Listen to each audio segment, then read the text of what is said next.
जब तक नाशवान पदार्थों में महत्व रहेगा, ये जो श्लोक है कि जिस प्रकार से भक्त मेरी शरण में आता है, मेरा भजन करता है, मैं वैसे ही उसका भजन करता हूं। नाशवान पदार्थों का महत्व देने से हमारा मन अपवित्र हो जाता है।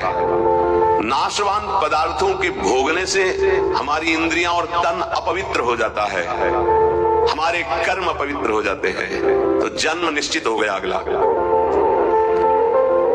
और जब हम भगवान की शरण में आते हैं, भगवत नाम जप करते हैं, भगवत शरणागत होते हैं, भगवत भक्तों का संग करते हैं, तो सारी मलिनता नष्ट हो जाती है, तन की, मन की, स्वभाव की, सब मलिनता नष्ट हो जाती है। इस बात को समझिए।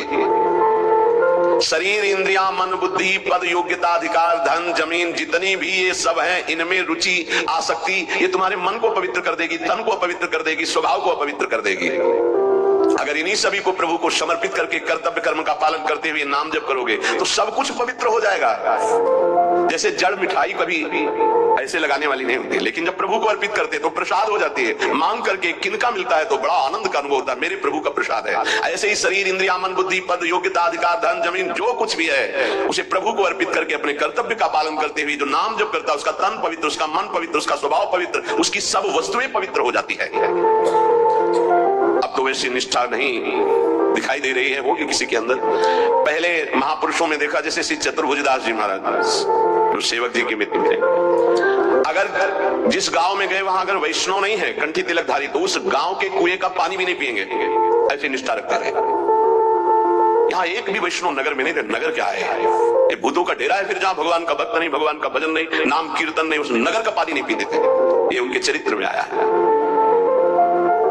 बहुत पवित्रता का निर्वाह महापुरुष जन भजन के लिए करते थे।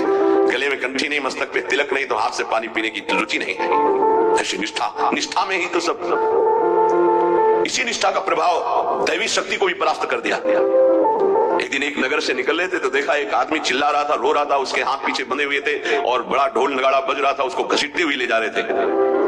चतुर्भुजदास जी मंडली के सहित थे। मुरली मनोहर अपने ठाकुर को लेकर मुरलीधर को वो विचरण करते थे, तो उन्होंने लोगों से पूछा, ये आदमी इतना त्राहिमाम बोल रहा है, इसका कोई साथ क्यों नहीं दे रहा, इसको क्या? तो बोले, ये देवी के बलि चढ़ाने के लिए ले जाया है। देवी की बलि? कहाँ है मंदिर? गांव के बाहर है।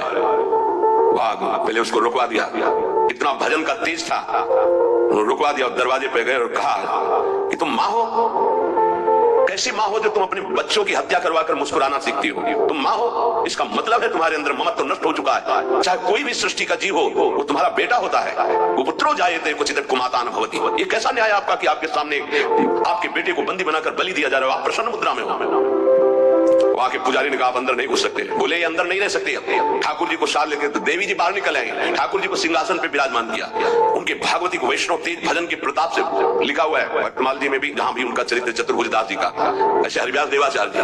तो देवी जी ने कहा, क्या आदेश है हमारे लिए? देवी जी ने कहा, तो उनका पहले यहाँ के राजा को बोलो कि आज के बाद अगर यहाँ बलि चढ़ी तो सर्वनाश तुम ही करोगी, बोलो जाके। राजा को जाकर के देवी जी ने भय दिखाया और कहा, अगर आज के बाद किसी भी जीव की हमारे ऊपर बलि चढ़ाई गई तो अब हम वैष्णवी हो गई है आज के बाद। हाँ, अगर बलि चढ़ानी तो नारियल नींबू आदि, ये नहीं, जीवों की बलि। कंठी बांधी देवी जी की और श्री जी के चरणारविंद की आसक्ति का मंत्र दिया देवी जी को चतुर्भुजदास जी ने। ठाकुर मुरलीधर को वहां विराजमान करके नाम कीर्तन बंद करा दी, प्रथा मुक्त करवा दिया, जो बलि के लिए लाए। नाम बल, भजन बल। यदि आप प्रभु का आश्रय नहीं लिए, नाम जप नहीं कर रहे, तो यही शरीर, इंद्रियां, मन, बुद्धि, पद, योग्यता, अधिकार, धन, जमीन, ये तुम्हारे तन को मलिन, मन को मलिन, स्वभाव को मलिन और अगला जन्म निश्चित। जैसे कोई कहता है हम तो पिछले जन्म को मानते नहीं, अगले जन्म को मानते ही नहीं, तो तुम्हारे मानने न मानने से सृष्टि चल रही क्या? कि तुम मानोगे तो सृष्टि चलेगी, नहीं तो बंद हो जाएगा। मानते नहीं सूर्योदय होता है तो सूर्योदय बंद हो जाएगा क्या? तुम्हारे मानने ना मानने से? क्या ईश्वर का संविधान और शासन आंख मूंदने से टल जाएगा क्या? तुम्हारे ऐसा कहने से टल जाएगा क्या? अगर नहीं मानते हो तो है कोई परम शक्तिशाली जो बर्बर जीव को उसके कर्म को भोगवा रहा है कोई कर्म का प्रबल फल देने वाला महान ईश्वर जो सुख और दुख के चक्र में पूरी सृष्टि को फंसाए हुए है। उसी से मुक्त होने के लिए वही है एकमात्र जिसका आश्रय ले लो। ये यथा माम प्रपद्यन्ते तास्तथे भजाम्यहम् मम वर्तमानो वर्तन्ते मनुष्या पार्थ सर्वशा। तास्तथे भजाम्यहम् मम वर्तमानो वर्तन्ते मनुष्या पार्थ सर्वशा। भक्त भगवान की जिस भाव से, जिस संबंध से उपासना करता है, भगवान वैसा ही दर्शन देते हैं। देख लो जब जहां जैसा भक्तों ने भाव किया भगवान वैसी ही लीला की।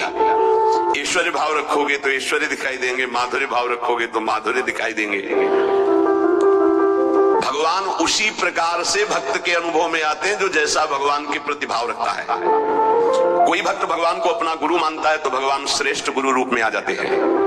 अगर कोई भगवान को शिष्य मानता है, ऐसे संत महात्मा जन जो भगवान को शिष्य मानते हैं, तो भगवान एक श्रेष्ठ शिष्य बन जाते हैं। देखो संदीपनी जी के शिष्य बने, विश्वामित्र जी के चरण चापे, वशिष्ठ जी के समीप बैठकर शिष्यत्व स्वीकार कर योग वासिष्ठ का प्रवचन सुना।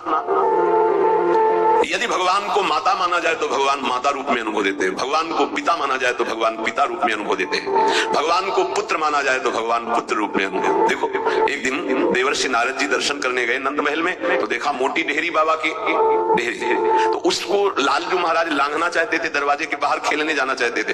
अभी खड़े होना ठीक से आया नहीं था, घुटनों के बल चल रहे थे, तो ऐसे चलते हुए घुटनों के बल ऊपर ऐसे देहली के हुए, चरण ऊपर उठ गए, हाथ ऐसे हो गए, अब देहली के बीच में टंगे हुए और रो रहे हैं।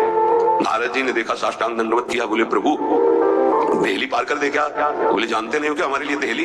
उन्हें बोले जानते हैं प्रभु, वामन अवतार में एक चरण बढ़ाया था तो ब्रह्मलोक तक गया था। तो बोले तुम जानते हो ना ये तुम्हारे लिए लीला नहीं है, मुझे पुत्र भाव से उन लोगों ने भजा है तो उनकी सुखी के लिए मैं लीला करूं। चलो बीड़ा लो और दूर खड़े होकर के दर्शन करो। रोने मैया मैया मैया भागती हुई आई, अरे मेरे लाला उठाया गोद में और दासियों को डांट रही, तुम लोग ध्यान नहीं देते, देखो लाला मेरा कष्ट। मैया किया गोद।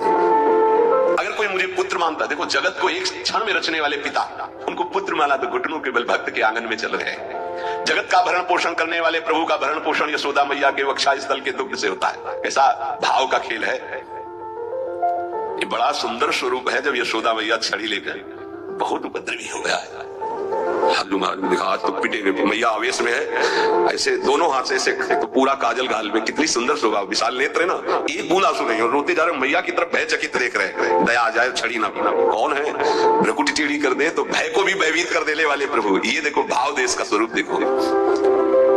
अरे छठी के दिन इतनी विशाल पूतना को भी, तो इनके लिए कोई भय है क्या?